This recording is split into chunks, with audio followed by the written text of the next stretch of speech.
Welcome to A Little Bit Radical, a business podcast from Standing on Giants.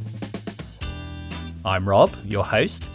Join me as I meet people and organisations who are doing things differently, challenging the status quo and, yes, might just be a little bit radical. My guest today is Peter Gilheany, Director at Forster Communications. Forster are an impact-driven communications agency boasting an impressive roster of clients, including Patagonia, guests on this podcast, Selfridges, NHS Charities Together, BMW Group, and Penguin Books, among many others. They're a B Corp, and in 2020 launched an ambitious climate-positive plan for their business, which set progressive climate targets for themselves, their suppliers, and even their clients. I'm keen to hear how that's gone, Peter. Peter also authored a 2019 report into the role of corporate responsibility in the charity sector. At the time, just 3 UK charities had a publicly available corporate responsibility policy. I'm looking forward to hearing how things have evolved there too. Lots to get into here, Peter. Welcome to the podcast. Pleasure. Really glad to be here. So, if you are a little bit radical, and you're on our podcast, Peter, so we know that you are, what do you think in your early life set you up for that? Oh, I'm not sure, actually. So in terms of my background, I was thinking about where the radical roots came from. And I come from a working class Irish background. So both of my parents are, that now very unfashionable term, economic migrants who came to the UK in the late 60s because they needed work. And what they brought with them actually was relatively radical in that they buck the trend of your traditional first-generation immigrant families in that they put down roots in England, but when they had children, they put absolutely no pressure on us to become doctors or solicitors or to make our fortune in that way. They were incredibly relaxed, actually, about what their 5 children did. And I think that really bucked the trend in terms of the pressures that they faced from their own extended families back in Ireland. And also gave me and my siblings the confidence to be fairly independent in terms of thinking and action, and to really be completely free in terms of the choices that we made when it came to education, to career, where we lived and where we wanted to go. So I think there's an element of free thinking that I've definitely been given permission to have as a result of that upbringing. That's actually quite a common theme with a lot of our guests, that their kind of family support network has given them that platform to build off. What about your siblings? Have they gone into similarly kind of independent, shall we say, jobs and things like that?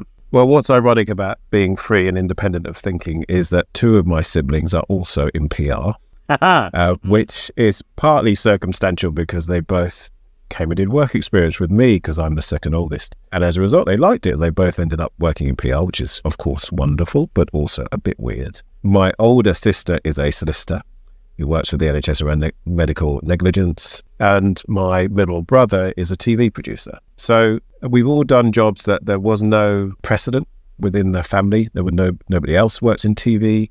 Nobody else is a solicitor and nobody else works in PR. So we certainly, I think, felt free to be able to make those choices in a way that others don't always get that chance, particularly from our background. We were the first generation on both sides of our family to ever go to university. So we had the privilege of making some informed choices about what we could do. That's really interesting. So many of you working in creative industries or, communications. When it comes to Christmas dinner, are you all talking about who had the best Christmas advert and the best Christmas campaign? We never talk shop. Oh, wow. Partly because we've gone into very different branches of PR, actually. So my sister works on corporate PR. My brother works in-house, actually, for a tech company.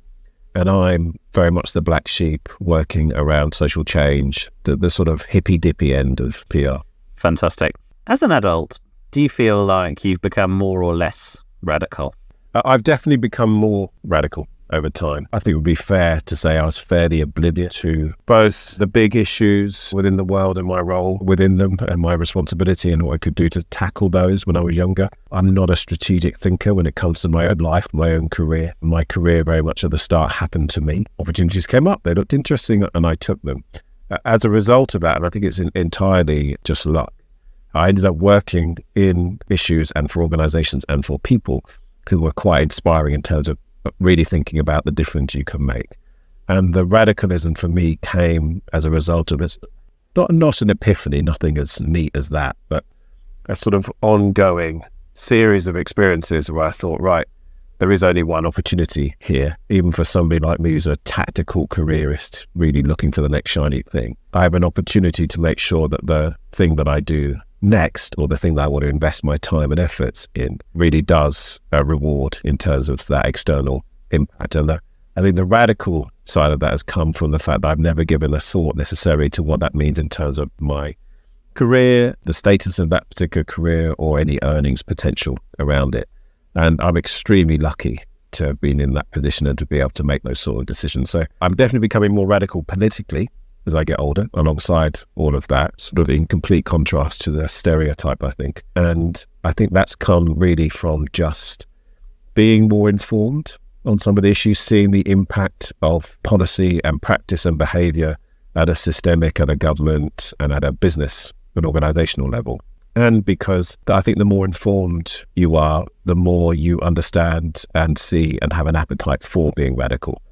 Because I think you have a greater understanding of what doesn't work, and that an awful lot of what we take to be received wisdom absolutely needs to be challenged. Otherwise, we just end up managing the symptoms rather than tackling the causes of some of the issues that we want to make progress on. There's two things that you've said there which I find particularly pertinent. The first is the way you very casually said that you feel free of the status anxiety or desire to follow the money, for want of a better word, enrich yourself, as we're kind of told in a capitalist society, arguably, that's our main purpose. And then also, as you've seen more issues in the world that need your input or that you can contribute to kind of drive change, those two feel connected to me, that you feel a personal freedom from a lot of societal expectation, and therefore you want to really contribute to society in a very meaningful way. Is that fair? Yeah, I mean, it is fair. I might well be applying some real hindsight to that. So I say I'm not interested in the sort of trappings of success. And I say that as a board director at a successful PR agency. Yeah, I was going to say, yeah. You're not doing badly, Peter. No, I mean, I appear to have accidentally become quite successful. Yeah, I think it would be remiss of me to suggest that I haven't benefited from at least thinking about how I apply my skills and make progress. But I'm also in an incredible position of privilege in so many different ways. I had a university education. I was of the generation where I didn't end up in huge amounts of debt. That I had a student grant, I had a small amount of loans, but nothing compared to now. So there was a freedom in terms of not having to make decisions primarily based on paying back debt at the beginning of my career. And then the second side of that, I think, is that I didn't have a specific career path and I wasn't going to go down a particularly professional vocational route, which meant I could just muck about for a few years. And I did. I went abroad in Greece for a while. I ended up marketing British education in various different countries. And then I spent a year as a volunteer working with disabled students in Coventry. None of that was a plan. None of that was necessarily about aiming for a specific career or outcome. And I am very conscious of the fact that that is denied to most. Yeah, I feel like people coming through the education system now, younger people, feel an awful lot of anxiety about that they need that path very early on. Way earlier, even when we're talking kind of early years in school, they're put under pressure to have some sort of path ahead of them. That feels quite constricting in a way. Yeah, it does. And it comes back, I think, to a very narrow view of what productivity is and what a good career is and what the reward should be on an individual and a societal level. And I think, like a lot of people, I think it's completely skewed. We value the wrong things and we undervalue the good things. We definitely undervalue in terms of impact that people might have. And I think we've ended up with a system that imposes pressures earlier and earlier stages, as you've just said. And that is going to, and is already having, long-term implications for levels of happiness and contentment that we might have within the working world and more broadly, but also in terms of making sure that we are creating happy, healthy communities and a society more broadly, because at the moment it's simply not prioritised or celebrated within broader policy and practice. Let's move on to your work now. Let's get to the good stuff. So Forster Communications, give us the summary of that company that you're a board director of and a bit co-owner. Am I right in saying? I'm one of the owners, yeah. So Forster is employee owned. and I'll tell you why we are. But Forster Communications has been operating since 1996, so by PR agency standards, we're quite venerable. And we were created by Gilly Forster. She was our founder, and she was previously the communications director for The Body Shop. And The Body Shop was one of those pioneering businesses in the 90s. They were one of the first businesses at that time to say, we are in the business of social change and making profit, and moving away from that false dichotomy between those two. And Gilly wanted, when The Body Shop was sold in the mid-90s, she wanted to carry on that particular model, and so created Forster Communications, a PR agency that since then has focused solely on campaigns and working with clients to deliver positive social and environmental change.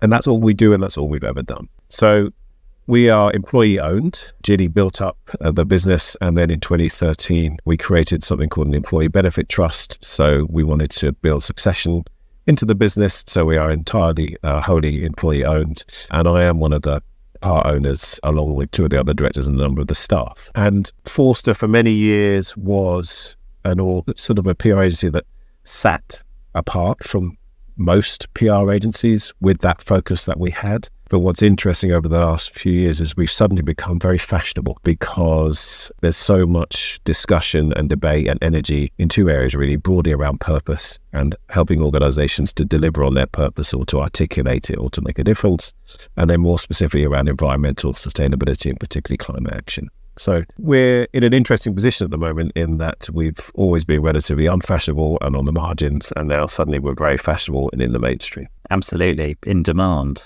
If there's a piece of work that perhaps you've personally been involved with, or a piece of work that the agency did that really sums up to the core of what Forster's about, what piece of work would that be?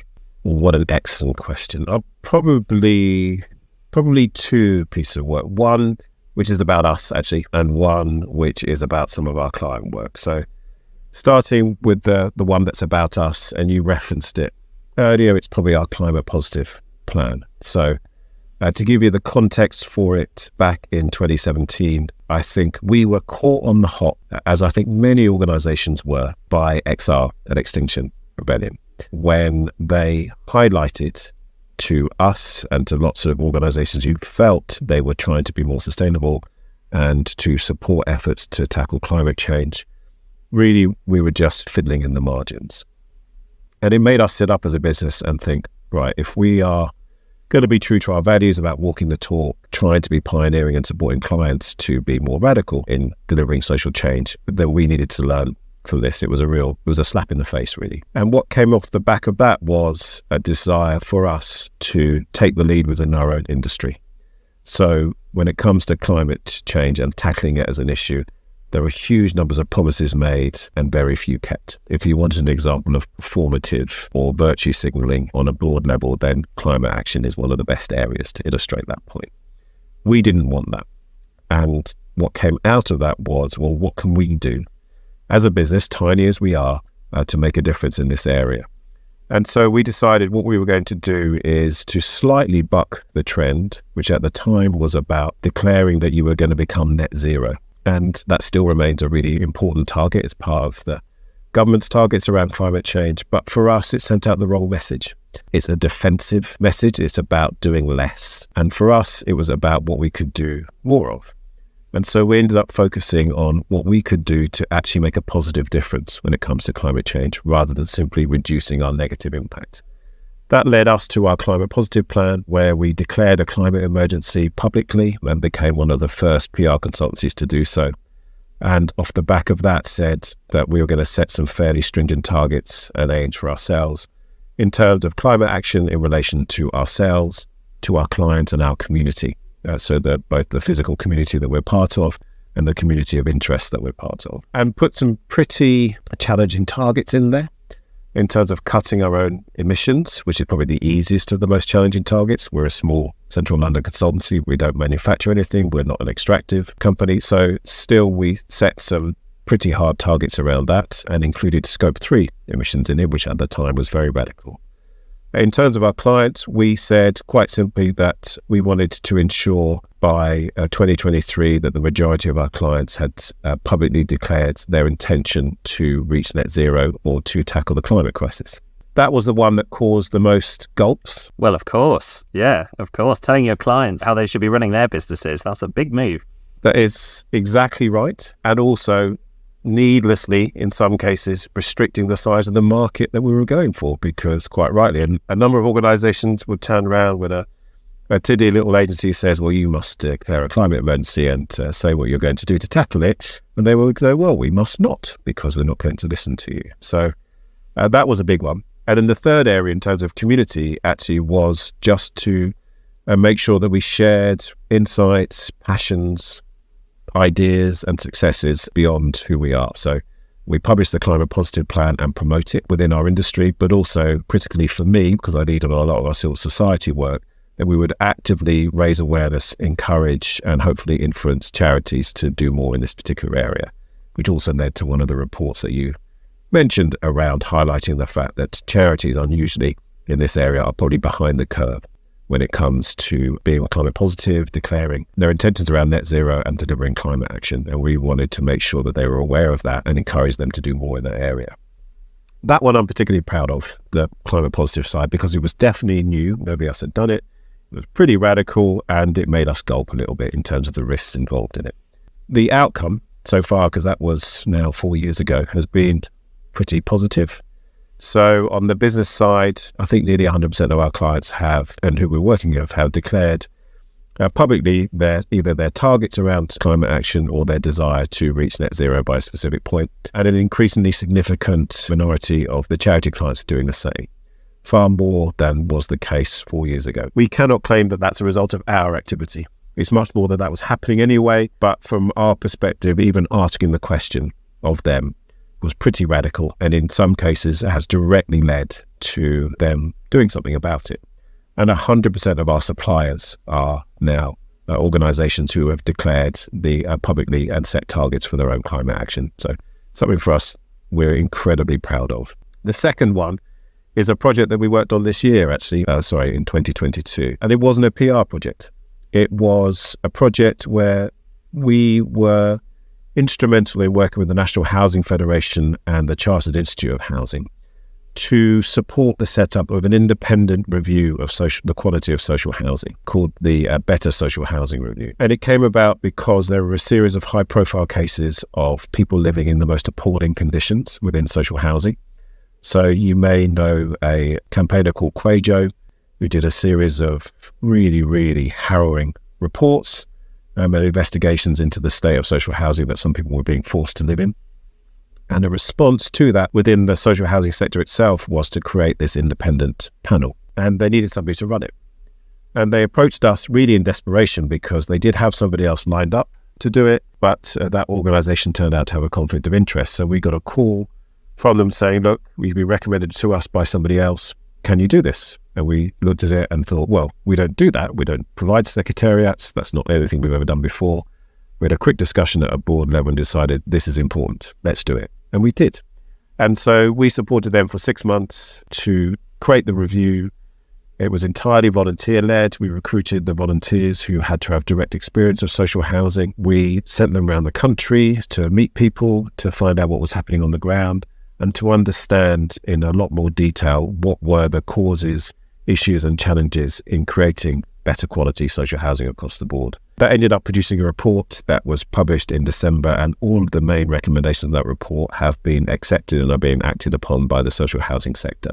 So a huge success in which we played a minor but really, really critical role. And I think the radical bit from that is that we just decided to do it, even though we weren't necessarily equipped to do so.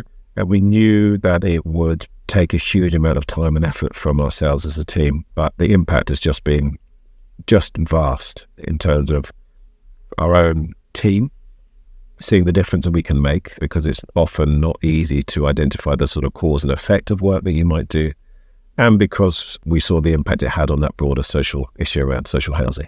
I'm so intrigued that the two pieces of work that you've picked to sum up everything about your business are a piece of work about the kind of the very DNA of your company and how you were living your values, and then a piece of work which was a leap into the unknown. Do you think that that's significant? Yeah, a little bit, in that somebody the other week, and this was intended as an insult, described us as a lifestyle business. And we thought about it for a minute. I thought, how dare you? We're very grown up. Yeah, of course. Strategic. And they were absolutely right. We are a lifestyle business. And I quite like the lifestyle that we're trying to adopt as a business, which is, again, to focus on things that we think can make a difference, to do that in a way and be confident that that will deliver in terms of the old triple bottom line, that it makes a difference and we're sustainable as a business, that it has an external impact, and that it means that we have a healthy, happy team. So for me, with that definition of a lifestyle business, I embrace being a lifestyle business and wouldn't want it any other way. That's fantastic. Thank you for sharing that. Let's dig into your climate positive plan a little bit more. And I want to get under the skin of this, going to your clients and saying, you need to declare a climate emergency. We're not going to work with you unless you also acknowledge, these problems and work towards these goals. How did that go down initially? And what's the change that you've seen? Because we're talking 4 years, right? So what's the change that you've seen in the clients and the way that you work together in that time? So it's probably two things. One is that the way that we talked about it was a bit less confrontational than that, which was really that we're on, it's classic X Factor stuff, not a journey. And we're on a journey to deliver our climate positive plan. Part of that journey you're probably on, which is around how you can do whatever you can both to reduce or mitigate your impact on the climate. So we opened it actually all those years ago by talking to existing clients just about it as an issue and encouraging them to see us as a sounding board, an ear for what they were trying to do, and a place of exchange around how you might do something like this. And it was really only over time, and what happened actually was that the world just caught up with us, and lots of the clients that we would have had potentially awkward conversations with had already done what we were hoping they would do. Where we actually did more of a direct challenge was in the area where we had the greatest level of power, which is our own suppliers. So we could have that direct conversation, which is, if you want to continue working for us, you need to make a public commitment to cut your emissions. We have started to do that in a slightly different way with clients, in that we will respond to a brief, for example, that we get from them and say, this is great, we would love the opportunity to work with you. Can you let us know if you've made a public commitment? Because that's part of who we are and what we do. And so far, we haven't had a single organisation come back to us and say, well, we're not going to do that. So we'll see where that leads to, because it's uncharted territory if we get a brief that we definitely know we can do. There's a strong social change element within it, but the organisation itself is simply either not prepared to or not ready for, or doesn't see the relevance in them talking about their own commitments to climate action. So it's untested, actually. And I think we were just lucky. Again, I think the tide was rolling in that way anyway. I think the radical thing from it was saying it out loud. We had quite a few other agencies sort of look at us and go, not sure we would have ever done anything quite like that. And that always, that makes you feel good. Those organisations you often compete with look at you and go, oh, look at them. They're now well ahead of us in the game. And I think that's something that we constantly like to try and do. And that's what we will do next, actually, which is what is going to be the next stage that will push forward the agenda and make others sit up and take notice. Thank you for that. I'd like to turn to the communications challenges that exist in the areas of climate justice, sustainability, etc. Who knows more about how to communicate the issues at hand? The average PR agency, or Greta Thunberg, Extinction Rebellion, and Just Stop Oil? I would say that all of those organisations have some expertise and perspective, but they probably have different objectives. You need to think about the match in terms of the objective you might set for your communications. So XR, Greta Thunberg, if your objective is to campaign for change, to encourage people to sit up and take notice, where you're not worried about being popular and you're not necessarily worried about raising your corporate profile, then they are definitely the experts when it comes to that framing and approach. If your objectives are slightly broader than that, in that you want to bring lots of audiences with you, that you don't want to frighten the horses if you're talking to organizations or audiences or stakeholders who are small c conservative around this as an issue, then PR agencies are very good generally at understanding the audience you're trying to communicate with and matching what they need with what you're trying to get across. So where it becomes more difficult and contested is when the communications objective is defensive or around creating roadblocks or barriers to progress on a specific issue. And that's where there's been so much debate recently, and quite rightly, around greenwashing and other forms of sophistry on the part of the communications industry, because that is an active attempt to act in bad faith, to either pull the wool over the eyes of consumer audiences and others, or to restrict or hold back progress on something as important as climate action. So I think that's where general PR agencies, and actually any agency, including ourselves, run the risk of falling into that trap, because we have a desire to make sure that we meet the objectives of our clients, which also include promoting our clients and not just campaigning for change. Of course, yeah. Greenwashing is a hot topic. I'm sure that 99% of people involved in a campaign, in a brief, in the creative work, in a campaign which gets labelled as greenwashing are good people and want to do the right thing. Have you ever been in the position where you've turned down work because it just simply doesn't align with the kind of truth of the matter at hand, and that you just know that you couldn't in good conscience kind of proceed?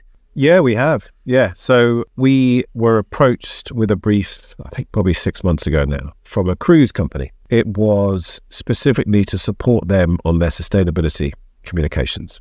And we had previously briefs in and now work for an organisation like BMW on how to promote and raise awareness of the work they're doing around electric vehicles. Now, we decided with BMW to proceed with that work because we could see the desire, and very tangible desire, for change and the aim of what they were doing and the positive change within it. So that switch over to EVs from conventional cars will make a huge impact in terms of the climate. There's been lots of different things in terms of pollution, etc. With the cruise company, we turned them down because we often then seek to get external advice on this, and we did in that particular case. Because when we looked at what they were trying to do, the industry itself is by its nature egregiously unsustainable. Where it currently is, it's an environmental disaster. And what they were attempting to do didn't have the significant change that we were after at the pace that we would have felt comfortable with.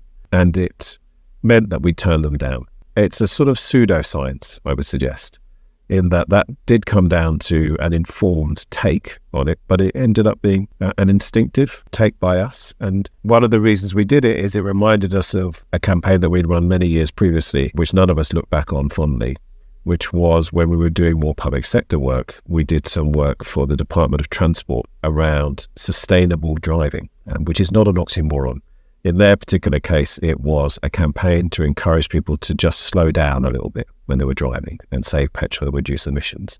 And we pitched for that work and immediately felt bad about pitching for it, because we recognized that we'd put the financial reward of doing something like that ahead of the impact it would have, because encouraging people not even to drive less, but just to drive slightly more slowly than they're currently doing was absolutely the sort of marginal change that we didn't want to be involved in. So I think that weighed a little bit heavily on us when we looked at the cruise company and their brief, and sort of tipped us against going for it. Is it easy to be brave like that in your company, or is it hard? Oh, that's a big question. I think it's relatively easy because we're not pushing against our existing orthodoxy, because that's been the MO at Forster since its inception. And it's not brave when we're doing well financially, which we are.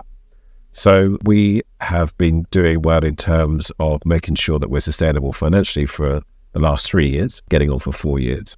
We had a difficult time back in 2019. And what would be interesting is whether we would apply the same criteria and decision-making process if we were in a more difficult financial situation. I like to think that we would, and it's not just, I don't think that's bravery necessarily. It is that the reason you would work with us is because we have those discussions and make decisions like that.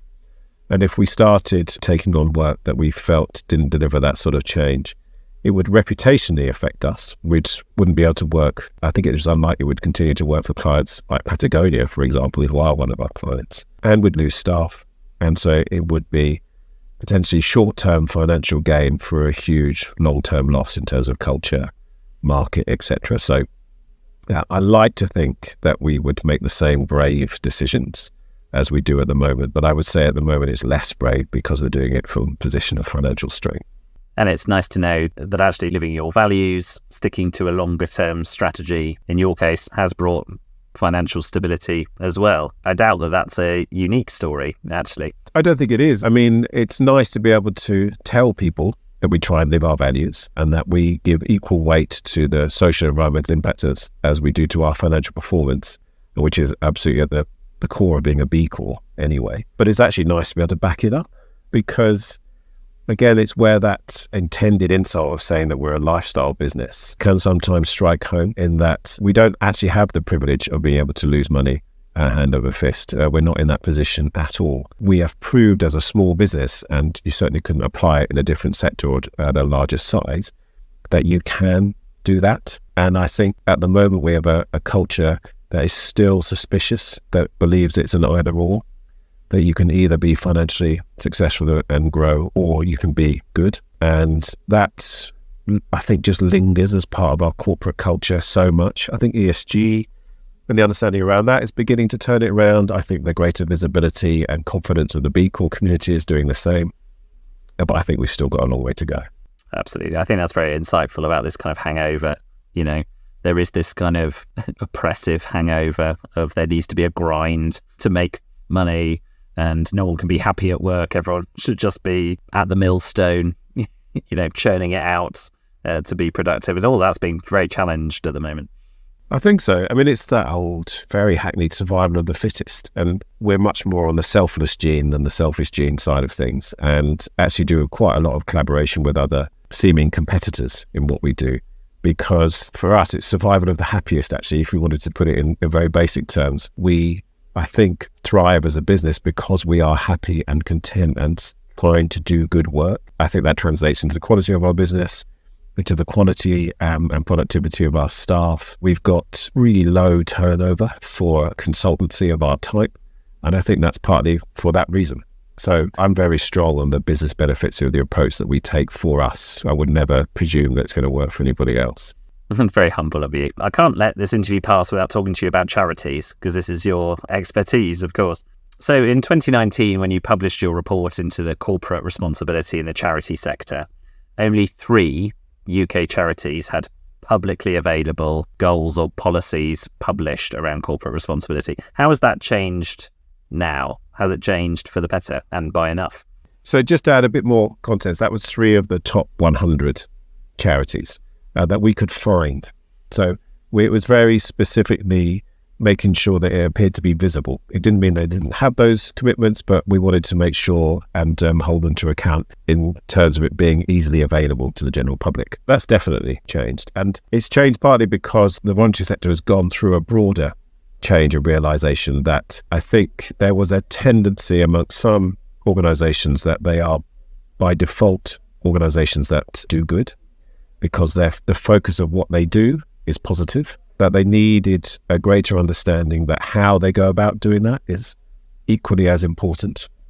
So the sector itself has seen a series of scandals over the last few years. Oxfam, for example, and sexual exploitation, harassment, sexism within organizations themselves, a lack of walking the talk in terms of equity, diversity and inclusion. And then, the area that we highlighted around them doing more in terms of their own environmental impact. I think there's always been a strong desire to walk the talk within the sector, but it needed some of those things to act as a sort of catalyst for greater change. And that is certainly what has happened around climate. So when we started doing this, none of the representative bodies within the voluntary sector had formal programs to both raise awareness and support organizations to make that transition. And now they do. Both NCVO, which represents a fairly large number of middle-sized charities, and Akivo, the Association of Charity Chief Executives, both have programs to support charities on doing more around climate action. And that's fantastic. And makes an enormous difference for us because it's an area where we have some expertise. So we do often support them in seminars and different approaches to support them on that journey, both in terms of the communications around it and the practicalities of doing so. So I'm really, really proud to see that change take place and for us to have played a small role in doing so. Absolutely. Yeah, that's great. I feel like there's a paradox or a contradiction at the heart of the charity sector, which is that in a utopian society, charities shouldn't exist. But then as organisations, they obviously have to justify their existence. So they're kind of fighting towards a cause that should eliminate their existence, but then have to fight for their existence. How do you feel about the future of the charitable sector? Are you optimistic, or do you think that at some point in the future it will be replaced by something else or it'll evolve, or how do you see that? I don't have a clue what's going to happen next to the charity sector. Thank you for the honesty. But there are a couple of, I don't know if they're trends necessarily, but at the moment, effectively the planned retreat of the state from a UK perspective has been happening for quite a long time. There is a greater reliance, whether that is responsible or irresponsible, on voluntary aid. So the various yawning gaps within public services are increasingly being filled by charities. And from the perspective of charity organisations, that is fine, but it misses out on a whole section of what charities do, which is to try to make things better, rather than simply supporting people when things aren't going very well. And that side of what charities do, I actually think I'm very optimistic about them continuing to have a role and playing a bigger role, because there was a sort of trend within the voluntary sector, particularly under the Labour government and particularly in the early noughties, where they ended up managing and running fairly large slices of the public sector. And that, I think, led to a slight hushing of that strong, critical, independent voice around issues that charities absolutely need to have. Now, that state funding has pretty much disappeared, and the sector is pretty much reliant on voluntary income. And that means it's much more financially unstable, but as a result, has much greater freedom to campaign, to influence and to advocate on the part of the causes and communities that they support. So I think we're seeing a return to that more radical element of what charities and not-for-profit organisations are trying to do, as well as the operational side of what they do. So I'm quite excited really by organisations being able to be free to speak their mind and to try and speak truth to power on some of those issues. And we can see it through the informal civil society organisations and movements like XR have really, I think, inspired and in some cases embarrassed conventional campaigning organisations to step up their game. And that can only be good. We're going to move on to a little bit radical world now. What's a little bit of a radical change that you'd like to see in the world that perhaps you don't have much influence on a day-to-day basis? Probably two areas. From a sort of UK context, it's about, for me, I've got a passion around active travel and walking and cycling. It was described by a journalist who wrote a book about it called Peter Walker. He described his book as the miracle cure. And he's absolutely right. If we can encourage people to walk and cycle more, it would make a fundamental difference to so many of the major issues that we face from a health and from a climate perspective primarily, but also in terms of happiness, mental health. It would make an enormous difference. We need to be a bit more radical, because at the moment it's still viewed as a nice thing to have rather than the essential core aspect of how we plan and create our societies. It's crumbs from the table in terms of the infrastructure that we've put in place, in terms of challenging the culture that car and vehicle is king. It's the area where I would love to see much greater radical approach in the way that it happened previously, for example, in the Netherlands. Nearly 40 years ago now, where they decided that actually they were going to prioritise active travel. And if you've ever been to the Netherlands, you'll see that 40 years of being radical has fundamentally changed the way that they move and plan their entire society. So that for me would be an enormous change. And then the other area is, because we need it and we can't just carry on talking about it, is to be probably not just a little bit more radical, but a lot more radical in terms of the role of businesses in tackling climate change and delivering real solutions to the climate crisis. And it's why Forster is a member of Business Declares, the movement of businesses who declared a climate emergency, and it's why we were on the pickets last Friday as part of the big one. That will only get one chance to get right, and the problem with deadlines is that we tend to kick it down the road towards those deadlines. So I think the radical side is from climate action now, not 2030, not 2040, not 2050, right now. Peter, it's been brilliant to talk to you this afternoon. Thank you so much for joining us and sharing your insights on a wide range of topics. And speak to you again soon. Thank you for listening to this podcast. If you enjoyed it, please follow us on your podcast platform. If you'd like to appear on A Little Bit Radical or have an idea of someone we should speak to, please email podcast@standingongiants.com or get in touch with me on LinkedIn. You can search Rob Fawkes or search Standing on Giants and you'll find me there. Thank you very much and speak to you next time.